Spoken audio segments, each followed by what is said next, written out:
Psychedelics, Science, and Safety. Hello, traveler. I'd like to spin you a tale, one full of horror and panic, yet also informative. Such a tale may very well alter your fundamental beliefs due to the antagonist's previously assumed benign nature, but nevertheless, let us begin. This story opens with you and your friends enjoying a day of fun at another friend's house. It's an early summer's afternoon, and you and your associates are awaiting the arrival of another. This other friend promised a treat for you all today. Soon they arrive, presents in hand. After your hellos, they begin distributing the all-access passes around the room. Anticipation high and minds ready, you all wait for what's soon to come. After a couple hours, everyone's feeling good. You all slowly disperse around the house, taking a great interest in how these tickets have led you to a new world. A few minutes later, you hear it, that dreadful poem. Others hear it too and head to the location of the speaker, somewhere out of your line of sight. You hear them offering their condolences and trying to calm the situation, but to no avail. You eventually head over too, wondering what's going on. There, you find one of your friends acting erratically and speaking in loops. You nervously ask them if they're okay. However, instead of answering, they simply pause their rambling and look at you with wide pupils. After a short pause, they ask a question of their own, the worst question you can hear this early in the journey. Am I dead? If this story has scared you, good. The purpose of it was to be frightening, though that wasn't its only goal. The other reason was to bring to light that not only can psychedelics give an individual a wonderful and oftentimes eye-opening experience, but that if taken too lightly, one can find themselves in deep states of despair, fear, and anxiety. I'm sure some of you have heard the stories of individuals being admitted into psychiatric facilities, or having seriously injured themselves or others while under the influence of psychedelic compounds. These horror stories are the worst case scenarios, and sadly, many are completely avoidable. That's why I'm speaking about them here, given the great interest in these compounds that many individuals, professional or otherwise, have in them. They must not be as bad as the introduction made them to seem. So, I'd like to educate you all on how they're different from other mind-altering compounds, how professionals are looking to use them for their therapeutic effects, and harm reduction if you're looking to take them recreationally. To begin, we'll discuss how they're different from other compounds you've taken. Firstly, unlike the caffeine in your coffee, the nicotine in your cigarettes, or the alcohol in your alcohol, many of these chemicals have significantly longer lasting effects. LSD, for example, will have you hugging trees and seeing fantastical patterns for at least 8 hours, while psilocybin can leave you in wonderland for a minimum of 6. While these numbers sound outrageously long, they are completely normal. These trips, as they're often called, are an all-day event. In addition, you can probably tell that these compounds shouldn't be used on a daily or even weekly basis due to such lengthy active times. So naturally, you must be wondering, how often should anyone be tripping? The answer is to wait about 3 to 4 months minimum. While this may seem excessive, this prevents individuals from overusing them and damaging their psyches. Hopefully this will serve as a reason for many people to simply avoid them outright, which is one way to reduce harm. But for those that would like to repeatedly take the journey, you should again keep in mind that these are not your average recreational activities.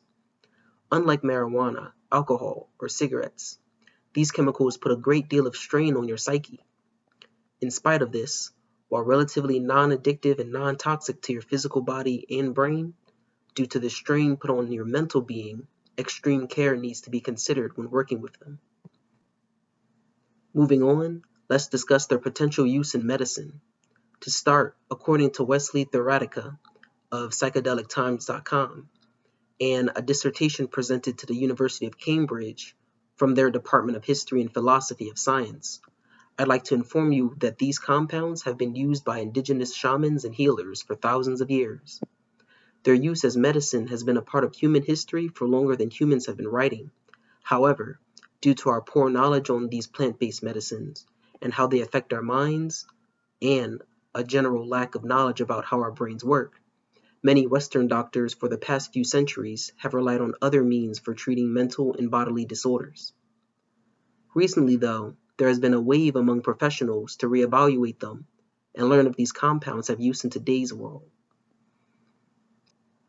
According to doctorate-level research found in James Freudman's June 2019 paper and Thomas Anderson's July 2019 paper published in PubMed.gov, alongside Anya K. Burchad's May 2019 paper published on ScienceDirect.com, multiple studies have been conducted on LSD and psilocybin for their potential use in reducing anxiety and depression in patients.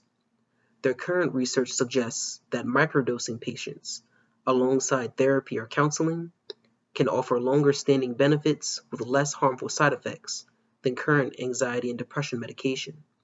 Now, you may be wondering, how can a person be expected to function normally if they'll be intoxicated for several hours?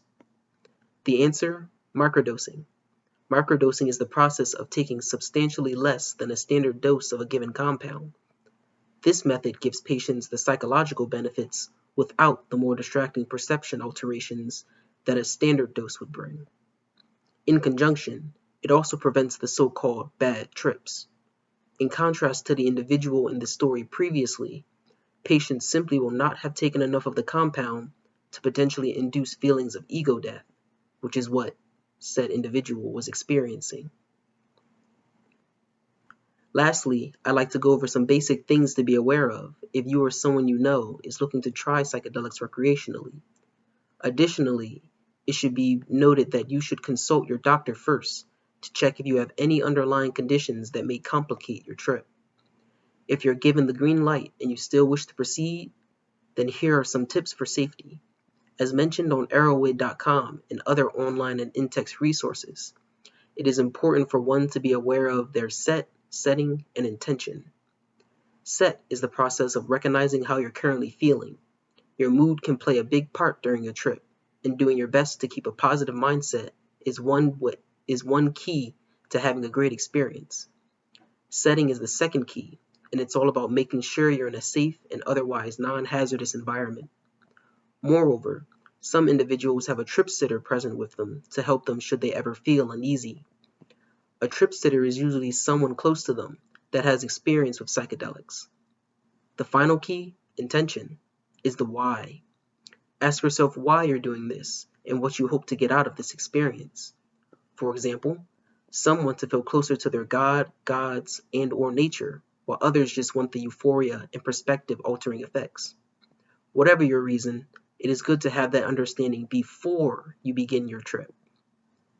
Many individuals, including those that have taken a standard and above standard dose, have found themselves experiencing bad trips due to their lack of preparation, so I feel it is important that I mention these things as well. To conclude, we're in an era where there's almost too much information to go around. Many of this information can be misleading, and misleading information can be dangerous. I believe that statement is especially true in the world of psychedelics. So, with this speech, I hope to add to the pool of good information so that less people will be misinformed and less people will harm themselves. With that, I end. Thank you for your time.